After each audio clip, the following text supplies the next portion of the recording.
Hello, I'm Bill Bullard with RCAF USA, the voice of the independent cattle producer in the United States of America.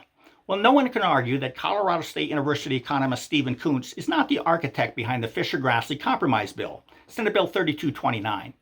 But before we even talk about that, let me say that one of the nation's largest beef packers, Brazilian-owned JBS, made the lead gift to Colorado State University to construct a new $21 million food processing building, now known as the JBS Global Food Innovation Center. So back to the compromise. The lead sponsor of the compromise bill is Senator Deb Fischer from Nebraska. Back in 2020, when Fischer first attempted to override Senator Chuck Grassley's bill to require the largest packers to purchase 50% of their cattle from the competitive cash market and to do so on a national basis, Senator Fischer instead proposed to regionalize the national cattle market and establish different rules for each region, just as Professor Koontz had recommended. In support of her packer-friendly proposal, she prominently cited Colorado State University Stephen Koontz in a frequently asked questions document, explaining why she thought the national cattle market should be regionalized. Specifically, Fischer cited Koontz's work to claim a $25 to $35 per head value associated with not using the cattle industry's most important price discovery market, the negotiated cash market. And of course, not using the negotiated cash market, or at least using it less, is what the largest beef packers want and what the Fischer-Grassley Compromise Bill attempts to achieve. But last week, a champion emerged from the ranks of academia, a knight errant of sorts, to disclose the bias of Professor Koontz's work and to reveal the false underpinnings of the Fischer-Grassley Compromise Bill. Last week, academician Peter Carstensen, senior fellow at the American Antitrust Institute and professor of law emeritus at the University of Wisconsin Law School, published a paper titled Dr. Pangloss as an Agricultural Economist, the Analytic Failures of the U.S. Beef Supply Chain, Issues and Challenges. Now, Carstensen's paper is a direct rebuttal to Texas A&M University that presented 9 articles that together comprise a report presented to Congress about the issues and challenges in the beef supply chain. The report was an effort to persuade Congress to do essentially nothing in the face of the worst cattle crisis the U.S. cattle industry has faced in decades. In sum, Professor Carstensen asserted that Stephen Koontz and the other authors of the 9 articles presented a sustained, unreflective, Panglossian defense of the status quo.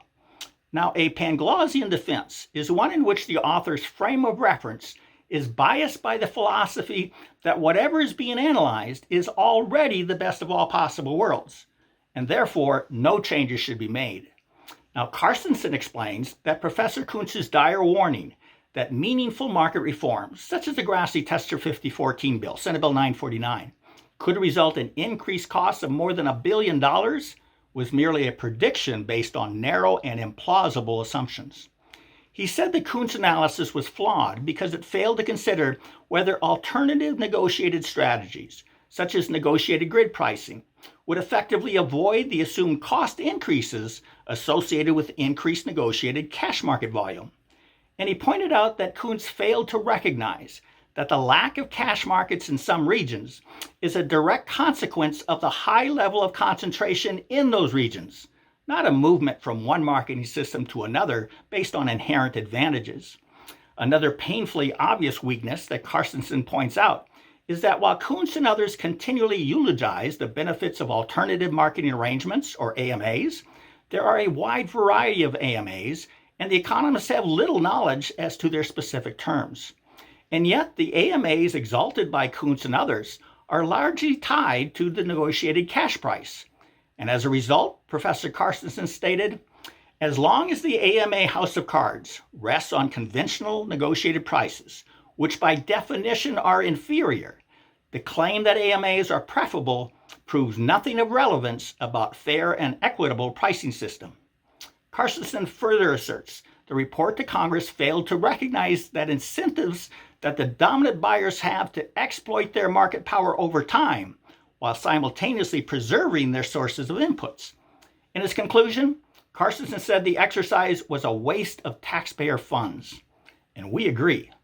And we hope that everyone listening will go to our website or our Facebook page and read Professor Carstensen's critique of Texas A&M's reprehensible propaganda. Only with knowledge and evidence like that provided by Professor Carstensen can we hope to stop the U.S. Senate from passing the Fischer-Grassley Compromise Bill that is more than likely to worsen the tremendous bargaining imbalance between the highly concentrated beef packers and the independent U.S. cattlemen and cattlewomen. So please go to our website at r-cafusa.com, where you can join up and read the Carstensen paper. With that, have a productive week. Thank you and goodbye.